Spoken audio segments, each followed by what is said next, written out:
नमस्कार दोस्तों, आपका बहुत बहुत स्वागत है मेरे चैनल लोन मंत्री में।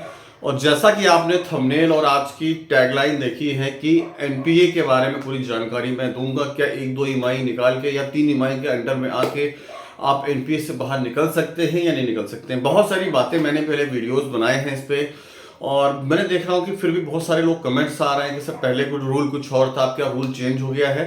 हालांकि नए रूल पे भी मैंने वीडियो बना दिया है, पर अगर आप लोगों को फिर से एक नया वीडियो चाहिए तो उसके लिए बना रहा हूँ। तो दोस्तों, जैसा कि बहुत सारे लोग हमसे ये क्या पूछ रहे थे, भैया एनपीए के लिए क्या संशोधन हुआ है, आरबीआई ने क्या गाइडलाइन निकाली है, बैंकों ने क्या निकाला है, तो पूरी डिटेल आपको बताऊंगा। उससे पहले अगर आप free life time free demat account खोलना चाहते हैं देश की सबसे बड़ी एंजल ब्रोकिंग में, तो डिस्क्रिप्शन बॉक्स में लिंक देके रखा है, मैजिक वहां चाहिए और life time free demat account खोलिए। कोई charges, annual charges, renew charges कोई भी नहीं है। तो चलिए दोस्तों, एनपीए यानी नॉन परफॉर्मिंग एसेट, आपका कोई भी लोन चल रहा हो, जब आपकी 3 ईएमआई ज्यादा बाउंस हो जाती है तब एनपीए हो जाते हैं। यह बात तो कई बार आपको बता चुका हूं, आपको पता था। पहले क्या होता था कि भाई लोगों की 3 ईएमआई या 4 ईएमआई बाउंस हो जाती थी, वो 2 ईएमआई पे कर देते थे और 2 पेंडिंग रहती थी और वो एनपीए के बाहर आ जाते थे। एनपीए के बाहर आ जाते थे तो उनके खिलाफ कोई भी लीगल कार्रवाई, उनकी प्रॉपर्टी पे कब्जा, प्रॉपर्टी सील करना या गाड़ी छीनना ऐसा पॉसिबल नहीं था।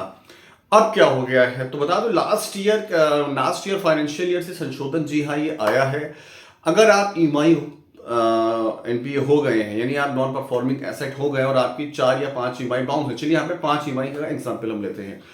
तो पहले आप 3 ईएमआई भर देते थे, 2 ईएमआई पेंडिंग होती, 2 एनपीए होता नहीं था, तो आप मस्त हो जाते थे। परंतु अब क्या हो गया है, अगर 3 से ज्यादा 5 ईएमआई आपकी बाउंस हो गई है, एग्जाम्पल के तौर पे वो 4, 5, 6 कुछ भी हो सकती हैं, और आप पे एनपीए का ठप्पा लग गया है, तो अब क्या होगा कि जब तक कि आप पूरा आउटस्टैंडिंग बैलेंस, यानी मान लीजिए 5 ईएमआई है, तो अब तक आप पूरी 5 ईएमआई नहीं भर देते हैं तब तक आप एनपीए कहलाते हैं। जी हाँ, तब तक आप एनपीए कहलाते हैं। अब 2 या 3 ईएमआई भरने से काम वहां पे नहीं चलेगा। इसका रीजन क्या था भैया कि इसका बहुत सारे लोग फायदा उठा रहे थे। हम यूट्यूबर्स ने पहले बताया था ये चीजें, तो लोग उसको यूज कर रहे थे और उसमें बैंकों को लॉस हो रहा था। कोई भी कलेक्शन ऑफिसर या बैंक वाला जाता था, कस्टमर सीधे बोल देता था, भैया हमको रूल मत समझाइए, एनपीए नहीं, आप हमारे खिलाफ कार्रवाई नहीं कर सकते हैं, हमारी गाड़ी, हमारा घोड़ा, हमारी प्रॉपर्टी आप सील नहीं कर सकते हैं, तो आप एनपीए से तो बाहर आ जाते हैं। लेकिन क्या बैंक कार्रवाई करता है, दूसरा सबसे बड़ा क्वेश्चन है।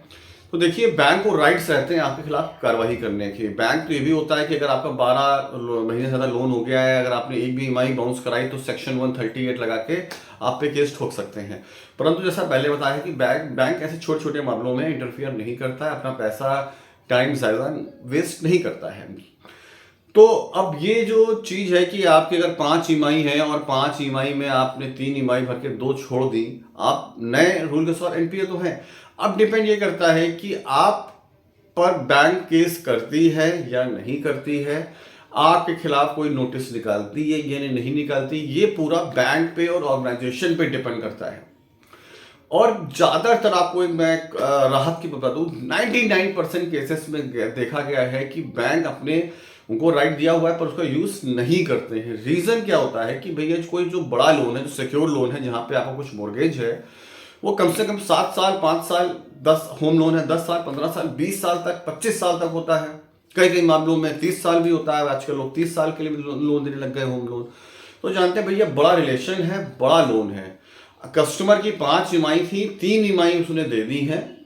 अगर इस पे हम केस करेंगे, इस पे हम कोर्ट से इसकी ऑर्डर लेंगे प्रॉपर्टी जब्ती का, उसमें बहुत झमेला है। वो भी भाई डीएम ऑर्डर कोर्ट पे कर देगा, भैया 5 ईएमआई थी, 3 ईएमआई दे दी है और 2 ईएमआई के लिए उन्होंने केस कर दिया है। हालांकि पल्ला बैंक का भारी रहेगा, लेकिन वहां पे डीएम को कोर्ट ऑर्डर नहीं करता है और वो बीच में कहता है कि आप नेगोशिएशन कर लो, कस्टमर को महीने 2 महीने का टाइम दो। और इसमें दोनों का पैसा और टाइम खर्च होता है, बैंक का भी और कस्टमर का। और यहाँ पे जो टाइम है वो बैंक के लिए बहुत ज्यादा वैल्यूएबल है।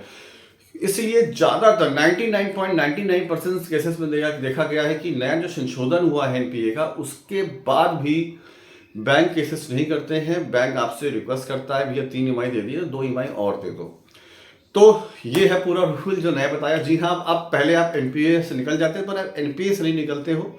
हाँ, लेकिन अभी भी वही पुराना ढर्रा चल रहा है कि आपने 5 में से 3 ईएमआई दे दी तो बैंक आप पे कोई केस नहीं करता है 99.99% केसेस में। तो दोस्तों, लगता है अभी वीडियो बंद करना चाहिए, थोड़ा लंबा हो जाएगा, आप लोग बोर हो जाओगे, इसमें शॉर्ट वीडियो में ज़्यादा प्रेफर करता हूँ। तो आज के लिए इतना ही, नेक्स्ट वीडियो फिर से मिलेंगे, तब तक के लिए नमस्कार, जय हिंद और हाँ, वंदे मातरम। लेकिन एक बात और कहना चाहूँगा, चैनल को सब्सक्राइब कर लेना, वीडियो को शेयर कर देना। वंदे मातरम।